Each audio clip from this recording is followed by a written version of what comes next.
এদিকে ব্যবসায়ীদের আপত্তিতে বেনাপোলের আগের নিয়মে আমদানি শুরু। ব্যবসায়ীদের আপত্তি ও সীমান্ত বাণিজ্যের অচলাবস্থা সৃষ্টি হওয়া এবং গণমাধ্যমে আলোচনার পর বেনাপোল কাস্টমের সামরিক সিদ্ধান্ত প্রত্যাহার করা হয়েছে। দর্শকবিন্দু, কেন প্রত্যাহার করা হয়েছে এই বিষয়ে বিস্তারিত একটি প্রতিবেদন আপনাদেরকে জানাবো। তার আগে আপনাদেরকে অনুরোধ করবো, আপনারা যদি আমার চ্যানেলে নতুন হয়ে থাকেন তাহলে আমার চ্যানেলটি সাবস্ক্রাইব করতে ভুলবেন না। ফলে দেশে বৃহত্তম স্থলবন্দর বেনাপোলে আবারও আগের নিয়ম অনুযায়ী সন্ধ্যা 6টার পরও আমদানি রপ্তানি কার্যক্রম স্বাভাবিকভাবে চলবে। গত সপ্তাহের পূর্বে ঘোষণা ছাড়াই কাস্টম কমিশনরা নির্দেশে সন্ধ্যা 6টার পর বাণিজ্য কার্যক্রম সীমিত করা হলে সীমান্তে যানজট তৈরি হয় এবং দুই দেশের ব্যবসায়ীরা বিপাকে পড়েন।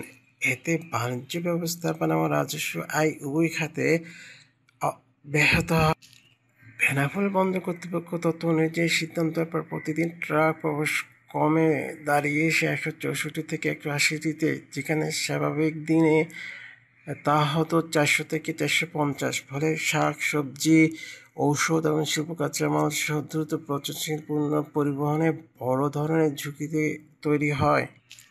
বেনাপোলে আমদানি রপ্তানি কারক সমিতির সাধারণ সম্পাদক জিয়াউর রহমান জীবন বলেন, বাণিজ্য পরিচালনার সঙ্গে যুক্ত পরোক্ষভাবে না জানিয়ে সিদ্ধান্ত ব্যবসায়ীদেরকে আতঙ্কিত পরিস্থিতির মুখে পড়েন। সংশ্লিষ্ট মহলের গঠনমূলক আলোচনার মাধ্যমে সিদ্ধান্ত প্রত্যাহার হওয়ায় বাণিজ্য স্বাভাবিক হচ্ছে। ভারতের পেট্রোল ক্লিয়ারিং এজেন্ট স্টাফ সিদ্ধান্তের প্রভাবে দুই দেশে বাণিজ্য ধীরগতি চলছে বলে তিনি জানান।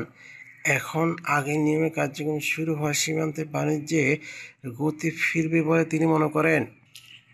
বেনাপোলের আমদানিকারক মিজানুর রহমান মত প্রকাশ করে বলেন, সিদ্ধান্তটি ব্যবসায়ীর জন্য আর্থিক চাপ তৈরি করেছে। আগের নিয়মে কার্যক্রমে ফিরে আসায় বাণিজ্য ব্যয় এবং সময় দুটি নিয়ন্ত্রণে থাকবে। রপ্তানিকারক সমীরকান্তি দে বলেন, রপ্তানি কার্যক্রম থমকে গেলে আন্তর্জাতিক ক্রেতাদের সঙ্গে ব্যবসায়িক সম্পর্ক ক্ষতিগ্রস্ত হয়। আমরা আশা করি ভবিষ্যতে এই ধরনের সিদ্ধান্ত নেওয়ার ক্ষেত্রে ব্যবসায়ীদের মতামত বিবেচনা রাখা হবে।